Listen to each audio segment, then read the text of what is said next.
तो दोस्तों यूएफसी से दो बड़ी अपडेट निकल कर आई हैं इस्लाम महाचेव और जॉन जोन्स के बारे में। पहली अपडेट है जो है वो इस्लाम महाचेव को लेकर है कि उनकी लाइट वेट डिवीज़न की फ़ाइट के बारे में होने वाली है और इस्लाम महाचेव क्या वेल्टर वेट डिवीज़न में मूव अप करने वाले हैं। जॉन जोन्स के बारे में जो बातें चल रही हैं उन पर र्यूमर्स भी निकल कर आ रही है कि जॉन जोन्स अपने टाइटल को वैकेट करने वाले हैं और टॉम वर्सेस जॉन की फ़ाइट को लेकर काफ़ी हाइप चल रही है इस टाइम। लेकिन क्या जॉन जोन्स अपने टाइटल को वैकेट करने वाले हैं और क्या जॉन जोन्स टाइटल रियल में वैकेट करेंगे या टॉम एस्पिनल के साथ उनकी फ़ाइट फिक्स हो सकती है। तो इस वीडियो के अंदर हम सारे टॉपिक्स पर बात करेंगे, पर उससे पहले आप वीडियो को लाइक कर दें और चैनल को सब्सक्राइब भी कर लें जिससे कोई भी अपडेट आपसे मिस ना हो और अपकमिंग न्यू अपडेट देखने के लिए बेल आइकन को भी प्रेस कर दें। तो दोस्तों लाइट वेट डिवीज़न में काफ़ी सारे फाइटर्स हो गए हैं जो कि एक से बढ़कर एक हैं। अगर देखा जाए तो सभी फाइटर्स बेस्ट हैं और इस टाइम लाइट वेट डिवीज़न में सभी फाइटर्स को टाइटल शॉट की फ़ाइट करनी है और आए दिन कोई ना कोई फाइटर इस्लाम महाचेव को कॉल आउट करता रहता है फ़ाइट के लिए। पर इस्लाम महाचेव किसके साथ फ़ाइट करना चाहते हैं ये बात अभी तक क्लियर नहीं हो रही है। यहाँ तक कि इलिया टोपुरिया ने अपने फेदरवेट टाइटल को वैकेट कर दिया और लाइट वेट डिवीज़न में मूव अप किया, सीधे इस्लाम महाचेव को कॉल आउट किया टाइटल शॉट फ़ाइट के लिए। पर इलिया टोपुरिया को भी कोई रिस्पॉन्स नहीं मिला है कि उनकी फ़ाइट किस फाइटर के साथ होगी और क्या इस्लाम महाचेव उनसे फ़ाइट करने के लिए रेडी होने वाले हैं या नहीं। अभी ऐसी बातें निकल कर आ रही हैं कि इस्लाम महाचेव वेट अप करेंगे और वेल्टर वेट डिवीज़न में मूव अप कर सकते हैं। लेकिन ऐसी बातें भी निकल कर आ रही हैं कि इस्लाम महाचेव वेल्टर वेट डिवीज़न में जब तक मूव अप नहीं कर रहे हैं जब तक कि बिलाल मोहम्मद और जैक डेला मेडलेना की फ़ाइट ना हो जाए, जो कि टाइटल शॉट के लिए फ़ाइट होने वाली है। इस फाइट के बाद ही यूएफसी इस्लाम महाचेव की न्यू फ़ाइट फिक्स करेगी, ऐसी अपडेट निकल कर आ रही हैं। और अगर वेल्टर वेट में बिलाल मोहम्मद अपना फर्स्ट टाइटल डिफेंस कर लेते हैं तो इस्लाम महाचेव हो सकता है वेल्टर वेट डिवीज़न में ना जाएं, क्योंकि इस्लाम महाचेव और बिलाल मोहम्मद काफ़ी अच्छे दोस्त हैं और साथ में ही अपने ट्रेनिंग कैंप भी करते हैं। रिसेंट फाइट जब बिलाल मोहम्मद की हुई थी तो उससे पहले बिलाल मोहम्मद हबीब नरगमदोब के साथ इस्लाम महाचेव के ट्रेनिंग कैंप में देखे गए थे और जब इस्लाम महाचेव से बिलाल मोहम्मद से फ़ाइट के लिए पूछा गया था तो उन्होंने इस फ़ाइट को करने से मना कर दिया था। लेकिन अगर जैक डेला मेडलेना फ़ाइट जीतते हैं तो इसकी प्रोबेबिलिटी ज़्यादा हो जाएगी कि इस्लाम महाचेव वेल्टर वेट डिवीज़न में मूव अप करें और इस्लाम महाचेव के सभी फैंस भी चाहते होंगे कि इस्लाम महाचेव वेल्टर वेट डिवीज़न में मूव अप करें और दूसरे डिवीज़न में जाकर फ़ाइट करें, क्योंकि इससे पहले हबीब नरगमदोब भी लाइट वेट डिवीज़न में ही फ़ाइट करते थे और इस टाइम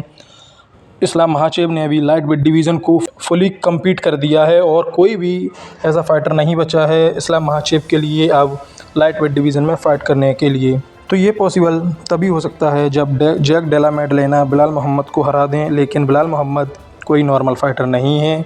और ना ही कोई नॉर्मल फ़ाइट करते हैं। बिलाल मोहम्मद ने लियोन एडवर्ड्स को काफ़ी टफ़ फाइट दी थी और जो फ़ाइट उन्होंने जीती भी थी और वही फ़ाइट जीतकर Belal Muhammad welterweight division में चैम्पियन बनी और बिलाल मोहम्मद को काफ़ी टाइम बाद टाइटल शॉट मिला था और उन्हें काफ़ी टाइम बाद जो टाइटल शॉट मिला है तो अब ये नॉर्मल हो जाएगा कि अगर वो अपना फर्स्ट टाइटल डिफेंस नहीं कर पाते हैं तो हो सकता है उन्हें उतनी जल्दी टाइटल शॉट फ़ाइट ना मिले। तो जो दूसरी सबसे बड़ी फ़ाइट बनने वाली थी वो है Tom Aspinall versus Jon Jones की। इस फ़ाइट की हाइप बहुत ज़्यादा है और हर यूएफसी फैंस को इस फ़ाइट का वेट है कि ये फ़ाइट कब होगी, क्योंकि टॉम एस्पिनल अपनी पूरी कोशिश कर रहे हैं इस फ़ाइट को बनाने की और अपनी तरफ से वो काफ़ी ज़्यादा ट्रैश टॉक और स्लेजिंग करते हैं जॉन जोन्स को लेकर। पर्सनली सभी लोग चाहते हैं कि हैवीवेट डिवीज़न में एक बेस्ट वर्सेस वेस्ट की फ़ाइट शेड्यूल हो और Tom Aspinall versus Jon Jones की फ़ाइट का अनाउंस जल्दी ही हो जाए। तो टॉम एस्पिनल लगातार जॉन जोन्स को कॉल आउट कर रहे हैं फ़ाइट के लिए, लेकिन अभी जो बात निकल कर आ रही है कि जॉन जोन्स अपने टाइटल को वैकेट करने की सोच रहे हैं और ऐसी बातें भी निकल कर आ रही हैं। अब सभी फैंस को ये सही नहीं लगेगा कि इतने टाइम से जो Jon Jones versus Tom Aspinall की हाइप चल रही है, क्या ये फ़ाइट कैंसिल हो जाएगी, क्या ये फ़ाइट होगी या नहीं होगी और ये क्या हो रहा है इन सब चीज़ों को लेकर। तो जॉन जोन्स का ऐसा कहना है कि वो अपना टाइटल वैकेट करने के लिए रेडी हैं अगर टॉम एस्पिनल को जल्दी फ़ाइट करनी है। और कुछ टाइम पहले जो बात निकल कर आई थी कि जॉन जोन्स को 6 महीने चाहिए टॉम एस्पिनल के साथ फ़ाइट करने के रेडी होने के लिए। और आप देख सकते हैं कि हैवीवेट डिवीज़न में बहुत कम फ़ाइट होती हैं, ज़्यादातर फ़ाइट शेड्यूल होकर भी कैंसिल हो जाती हैं और टॉम एस्पिनल काफ़ी एक्टिव फ़ाइटर है हैवीवेट डिवीज़न में। और अगर यूएफसी हैवीवेट डिवीज़न में जल्दी फ़ाइट्स कराना चाहती है तो जॉन जोन्स अपना टाइटल वैकेट करने के लिए रेडी हैं, ऐसा जॉन जोन्स ने पहले ही बोल दिया है। और टॉम एस्पिनल ने भी बोल दिया है कि वो अब इंटरिम टाइटल को डिफेंस करने में कोई इंटरेस्ट नहीं रखते हैं और वो अब और ज़्यादा इंटरिम टाइटल को डिफेंस नहीं कर सकते। अब उन्हें एक टाइटल शॉट फाइट चाहिए ही है। और एक जॉन जोन्स ने इससे पहले एक बड़े अमाउंट की भी डिमांड की थी, जिसके बारे में टॉम एस्पिनल ने भी बोला था कि एक बड़े अमाउंट के साथ फ़ाइट शेड्यूल की जाए तो जॉन जोन्स कब अपने टाइटल को वैकेट कर सकते हैं। और उनके ऊपर ये अपडेट है कि अगले महीने में इसकी पॉसिबिलिटी होने वाली है, क्योंकि इंटरनेशनल फ़ाइट वीक आने वाला है और इसमें हो सकता है कि कोई हैवीवेट डिवीज़न में बड़ी फ़ाइट अनाउंस हो। तो दोस्तों, आपको क्या लगता है कि जॉन जोन्स को टाइटल वैकेट कर देना चाहिए या टॉम एस्पिनल से फ़ाइट करनी चाहिए? आप लोगों को क्या लगता है, क्या टॉम एस्पिनल जॉन जोन्स को सबमिट कर देंगे? और